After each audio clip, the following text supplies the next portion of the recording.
რომ თავისუფალ და ღირსეულ ქვეყანაში რა ხდება აქა? ვაიმე.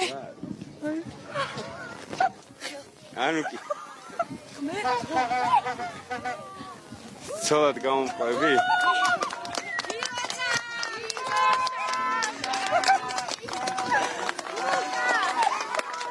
ეს არისო დაგეგმილი მართლა. ხახო. ნანიკო მეწვარე. გილოცავთ. ძალიან ამაღელვებელია ეს ყველაფერი.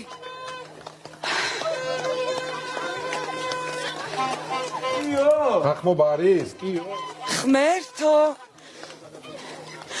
მე მგონი ძალიან სიმბოლურია ეს ყველაფერი ამ დღეს მინდა რომ თავისუფალ და ღირსეულ ქვეყანაში ვიცხოვროთ, გილოცავთ და ბედნიერ ცხოვრებას გისურვებთ. მე მგონი